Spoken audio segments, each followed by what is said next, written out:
Indore one मंडल के अंतर्गत चल रही है गिद्धों की जनगणना। 13 फरवरी से शुरू है इस अभियान में वन विभाग को मिले हैं उत्साहवर्धक परिणाम। प्रदेश के अनेक जिलों से विलुप्त हुई गिद्धों की कुछ प्रजातियों की इंदौर के वन मंडल में मिली है मौजूदगी। इंदौर क्राइम ब्रांच ने 10,000 के इनामी फरार आरोपी मगन अखाड़े को 3 इमली बस स्टैंड से गिरफ्तार किया है। वह 21 किलो 550 ग्राम गांजा तस्करी के मामले में वांटेड था। इसका एक साथी पहले ही पकड़ा जा चुका है। यह तभी से फरार था। पुलिस ने आरोपी के खिलाफ NDPS एक्ट के तहत प्रकरण दर्ज कर मामले की जांच शुरू कर दी है। इंदौर के राला मंडल पुलिया के नीचे मिले युवक रैन सिंह बारेला हत्याकांड का तेजाजी नगर थाना पुलिस ने 24 घंटे के अंदर खुलासा कर 6 आरोपियों को गिरफ्तार कर लिया है। पकड़े गए आरोपियों के नाम वीरेंद्र, लोकेश, राजेश, किशोर, प्रवीण, विष्णु आदि बताए जा रहे हैं, जिन पर आगे की कार्रवाई की जा रही है। एसीपी राजेश दंडोतिया ने बताया कि मामूली विवाद में हत्या कर शव फेंका गया था। पुलिस की टीम ने 50 से ज़्यादा CCTV कैमरे और 100 से ज़्यादा लोगों से पूछताछ कर सुराग हासिल किया था। इस कार्रवाई में TI देवेंद्र मरकाम, उप निरीक्षक अविनाश सागर, मनोहर सोलंकी, देवेंद्र परिहार, दीपेंद्र राणा, प्रदीप रावत, अरुण घुरैया, कैलाश विश्वकर्मा, अमित खत्री, प्रशांत मंडलोई, गोवर्धन बघेल व आरती राजपूत की सराहनीय भूमिका रही है। और इधर इंदौर के बाणगंगा थाना क्षेत्र में MR10 रोड पर हुए अंधे कत्ल का पुलिस ने खुलासा कर आरोपी आर्यन उर्फ लड्डू वर्मा और भरत वर्मा को गिरफ्तार किया है। आरोपियों ने लूट के इरादे से खोजीराम नारंग की चाकू से 18 वार कर हत्या कर दी थी। जांच में 150 से ज़्यादा CCTV फुटेज खंगाले गए।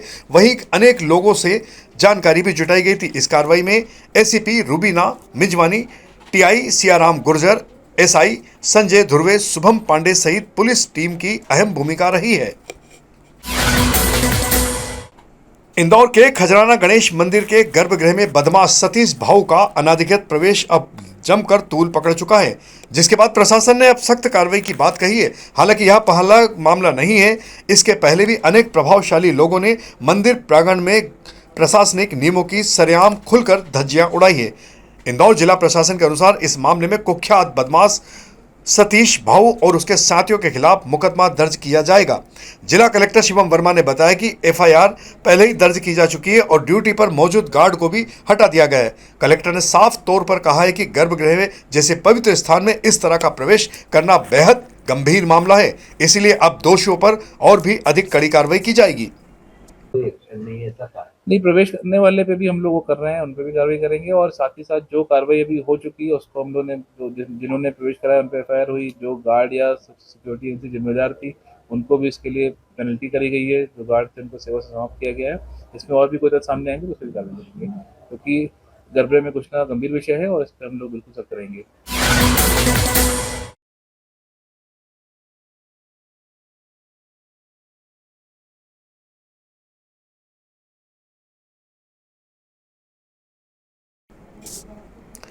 स्वच्छता के क्षेत्र में लगातार नवाचार कर रहे इंदौर में नगर निगम के द्वारा जनप्रतिनिधियों की सक्रिय भागीदारी बढ़ाने की दिशा में एक अहम पहल की जा रही है। इंदौर नगर निगम के द्वारा 16 फरवरी को केसर बाग रोड स्थित RR केंद्र पर पार्षदों के लिए स्वच्छता अभ्यास वर्ग एवं स्वच्छ वार्ड रैंकिंग अभिमुखीकरण कार्यशाला का आयोजन किया गया।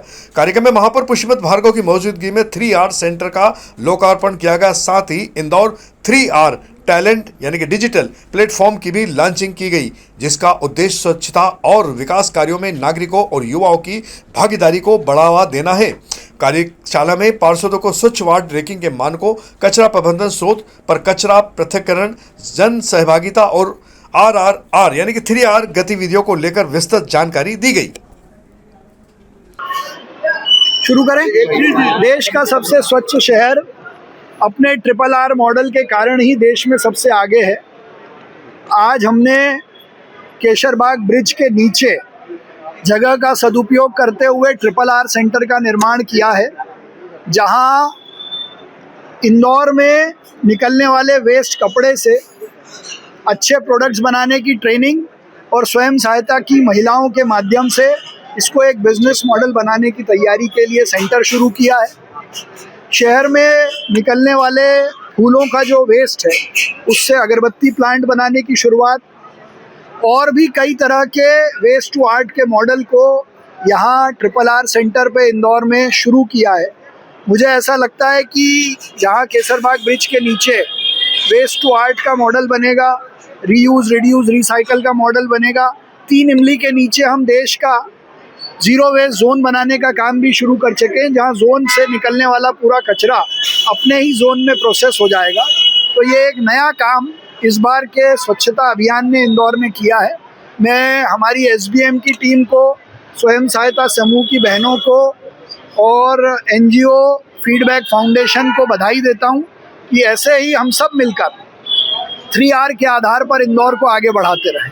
का दल विशाखापट्टनम 11 फरवरी को गया था और वहाँ पर हमने 4 दिन तक अध्ययन किया वहाँ की waste to energy plant, HTP plant और वहाँ के स्मार्ट सिटी ऑफिस और साथ ही साथ वहाँ के प्रशासन द्वारा, नगर निगम द्वारा अपने वहाँ के 98 वार्ड है वहाँ पर वो कैसे संचालित करते हैं, हमने वहाँ की कार्यप्रणाली को समझा।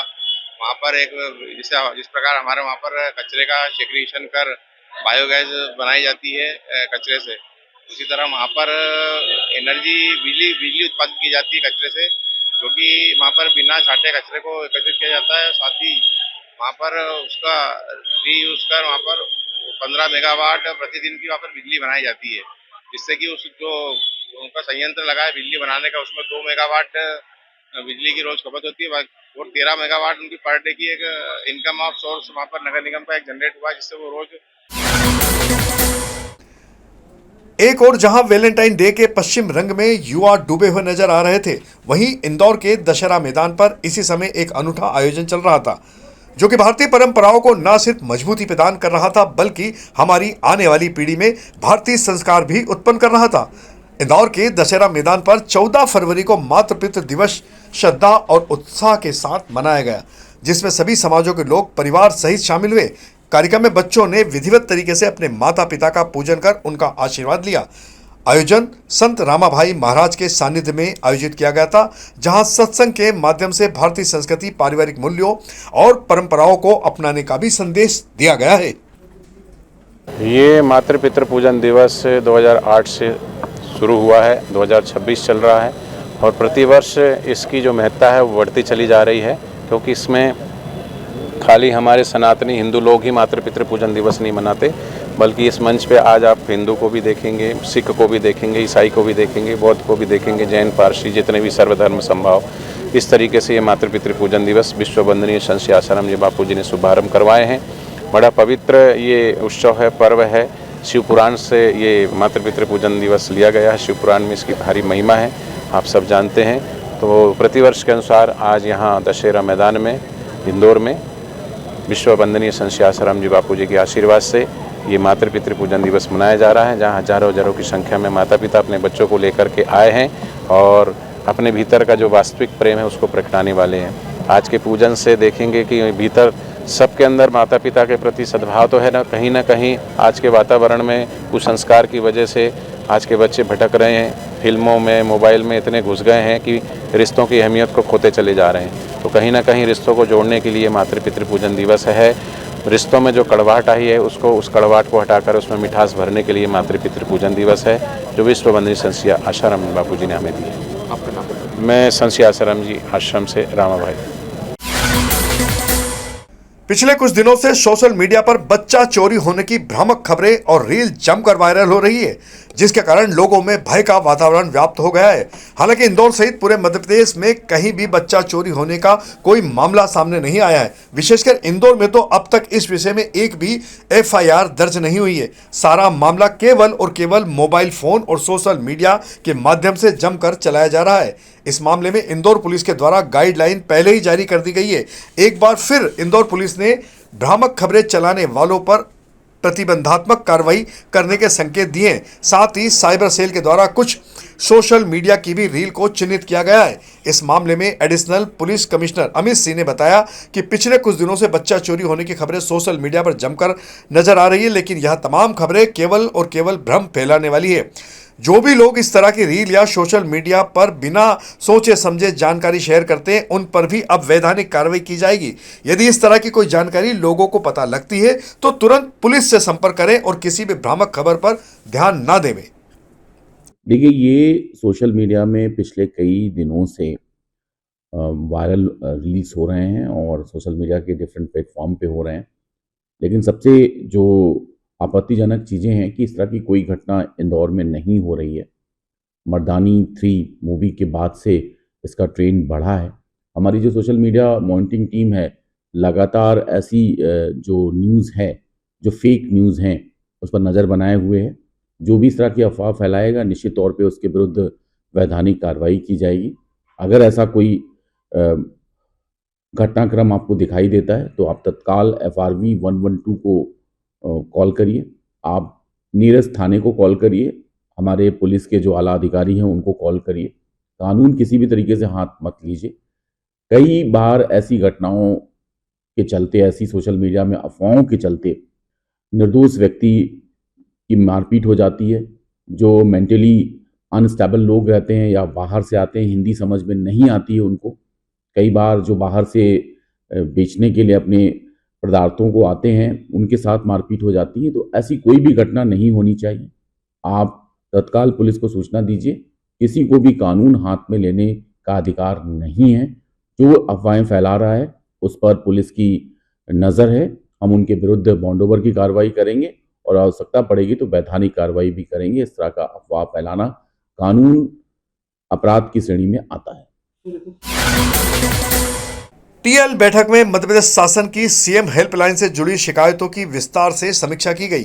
बैठक में सभी विभागों और अधिकारियों को इंदौर कलेक्टर शिवम वर्मा के द्वारा निर्देश दिए गए हैं कि वे अपने विभाग से संबंधित सभी लंबित शिकायतों का जल्द से जल्द निराकरण करें और शिकायतों की संख्या कम करें। अधिकारियों को साफ तौर पर चेतावनी दी गई है कि अगली बैठक से पहले सीएम हेल्पलाइन की लंबी शिकायतों में कमी दिखनी चाहिए, अन्यथा संबंधित विभागों के साथ साथ विभाग प्रमुख पर कार्रवाई की जाएगी। देखिए, टीएल बैठक में जो माननीय मुख्यमंत्री जी के निर्देशानुसार जो महत्वपूर्ण विषय है, सीएम हेल्पलाइन है, हमारी प्रशासन की जो हितकारी योजनाएं हैं उनके क्रियान्वयन में संकल्प समाधान अभियान जो चल रहा है, तो इन सभी महत्वपूर्ण विषयों पे बात की गई, इनका रिव्यू किया गया और सभी लोग को इसके लिए निर्देशित किया गया कि सीएम हेल्पलाइन में सभी शिकायतों का समय सीमा में निराकरण हो। किसी प्रकार भी जो शिकायत करता है उसको परेशान न किया जाए और शिकायत का क्वालिटी डिस्पोजल हो। इसी प्रकार संकल्प समाधान अभियान में हमारा आज से जो हमारे कैंप लगने हैं, जो नगर पालिका स्तर पे वो सारे शुरू हो चुके हैं। इसी प्रकार जनपदों में सारी चीज़ें की जा रही हैं। तो इसमें संकल्प से समाधान अभियान में हमारे जो कैंप्स होने हैं उसमें शासन की योजनाओं का प्रचार हो, उनके और जो आवेदन प्राप्त हुए उनका आवेदनों का निराकरण हो। तो इसके लिए हम लोग कार्य कर रहे हैं। इसकी सतत समीक्षा भी की जा रही है ताकि ये महत्वपूर्ण अभियान सफल हो। इंदौर में कैटेलाइजर कोचिंग में बैड टच की घटना सामने आने के बाद जिला प्रशासन ने अब सख्त कदम उठाते हुए कोचिंग संचालकों की एक अहम बैठक बुलाई है, जिसमें कोचिंग क्लासेस के बाहर नशीले पदार्थ बेचे जाने की बातें भी सामने आई है, जिस पर कलेक्टर ने तुरंत संज्ञान लिया है। इंदौर कलेक्टर शिवम वर्मा ने इंदौर पुलिस कमिश्नर संतोष कुमार सिंह के साथ मिलकर संयुक्त ऑपरेशन शुरू करने के निर्देश दिए हैं। प्रशासन ने शहर के प्रमुख कोचिंग जोन विशेषकर भौरकुआ क्षेत्र में पुलिस की तैनाती बढ़ाने के निर्देश दिए। साथ ही कहा है कि कोचिंग संस्थाओं का सुरक्षा ऑडिट होगा, स्टाफ का अनिवार्य रूप से पुलिस वेरिफिकेशन किया जाएगा और छात्राओं की सुरक्षा के लिए सादी वर्दी में पुलिसकर्मी तैनात किए जाएंगे। देखिए, ये जो यारियां एक इनिशिएटिव है जिसमें इंदौर को भी चुना गया है। तो इसमें जो हमारे युवा विद्यार्थी हैं जो कोचिंग में पढ़ते हैं, हॉस्टल्स में रहते हैं, तो इन सभी लोगों को मेंटल स्ट्रेस ना हो और इसके लिए एक प्रोग्राम चलाया जा रहा है और हम लोग भी इसके लिए निरंतर प्रयास कर रहे हैं। जिला प्रशासन इंदौर ने भी जो इंदौर के सभी जो शासकीय हॉस्टल्स हैं उसमें ऐसे नोडल ऑफिसर्स बनाए हैं जो जाके बच्चों से बात करते हैं, क्योंकि हम सब लोग का मानना है कि जो बच्चे हैं वो अपने घरों से दूर आते हैं, माता पिता से दूर आके पढ़ाई करते हैं और काफ़ी स्ट्रेसफुल उनके लिए रहता है जब वो कंपटीशन की तैयारी करते हैं या घर से दूर रह के काम करते हैं, पढ़ाई करते हैं। तो ऐसे में उनको प्रॉपर गाइड करना, उनको काउंसिल करना, उनको बहुत सारे स्ट्रेसर होते हैं, लेकिन उन स्ट्रेसर्स के ऊपर उनको उनसे निपटते हुए किस प्रकार अपने करियर में, अपने जीवन में आगे बढ़ना है ताकि वो अपने जीवन में अच्छा कर सकें, साथ ही साथ इस देश के एक अच्छे नागरिक बन सके। तो इसके लिए जो काम करना है हम करें। तो आज की जो बैठक थी उसमें भी हम जो सभी कोचिंग के संचालक शामिल हुए थे इसमें, उन कोचिंग संचालकों से यही बात की कि बच्चा कंपटीशन की तैयारी करता है, पढ़ाई की करते आता है, उनको स्ट्रेस ना हो, एक सकारात्मक वातावरण बनाया जाए। और यदि कोई बच्चा उसमें ऐसा लगता है कि वो स्ट्रेस में है, एंशियस हो रहा है, तो उसकी हम लोग काउंसलिंग करें, उनको एड्रेस करें, उनके माता पिता से बात करें। तो इस प्रकार की चीज़ों पर बात हुई है ताकि हमारे बच्चे सभी लोग स्वस्थ रहें, मेंटली हेल्दी भी रहें और एक मजबूत हमारे देश के नागरिक बन सकें। तो ये थी हमारी आज की प्रमुख खबरें। खबरों का सिलसिला आगे भी जारी रहेगा। ताजा और चुनिंदा जानकारियों के लिए आप हमारे दोपहर न्यूज चैनल को सबसे पहले सब्सक्राइब करें, साथ ही इसे अधिक से अधिक लाइक और शेयर करें ताकि अन्य लोगों तक भी जानकारी जा सके। यदि आपके पास भी कोई महत्वपूर्ण जानकारी या खबर है तो आप दोपहर न्यूज चैनल के दिए गए नंबर पर संपर्क कर सकते हैं। धन्यवाद।